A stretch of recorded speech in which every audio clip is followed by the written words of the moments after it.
অপর অনেক যেমন A37 পাওয়া যায়, Oppo A37 এইসব মোবাইল, তার মধ্যে বা A57 যে যে আইসি থাকে এটা ওভারঅল এর সাথে খ্যাচ করে। কিন্তু Redmi 8 এ Redmi Note 8 Redmi Note 8 Pro এর মধ্যেও সব ওই যে 8 বলের 12 বলের লাইট আইসি। তারপরে Vivo V9, হ্যাঁ, Vivo Y55, Y71, আমি কনফিউজড হচ্ছি। তো এইসব মোবাইলের মধ্যে যা লাইট আছে সব এক, বুঝতে পারলাম, যে কোনো নাম্বারই হোক।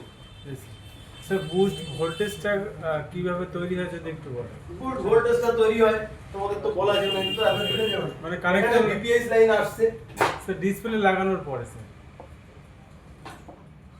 ডিসপ্লে লাগানোর পরে ডিসপ্লে না লাগানো থাকলে সিগন্যাল আছে, তারপরে মোচের ভোল্টটা কি হয় তাই। হ্যাঁ দেখো, এখন নরমালি এখানে ভোল্টেজ আসছে 4, এই ভোল্টেজ কয়েল দিয়ে আইসিতেও গেল, এদিকেও গেল, কিছু আইসির কাজ না, চুপচাপ বসে আছে এখন, কিচ্ছু করছে না।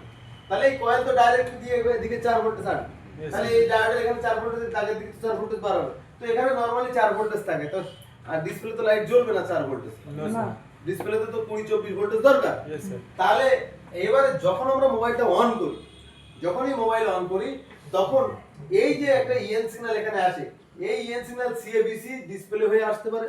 তাহলে ডিসপ্লে খোলা থাকলে বুট হবে না, এই জায়গাটা ভোল্টেজ বুস্ট হবে না, ঠিক আছে।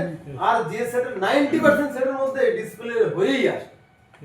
কিছু সেট আছে যা পাওয়ার আইসি থেকে আসতে পারে, যেমন 5S পাওয়ার আইসি থেকে ইএন সিগন্যাল আসে, ডিসপ্লে খোলা থাকলেও বুস্ট হবে, বুঝতে পারলাম?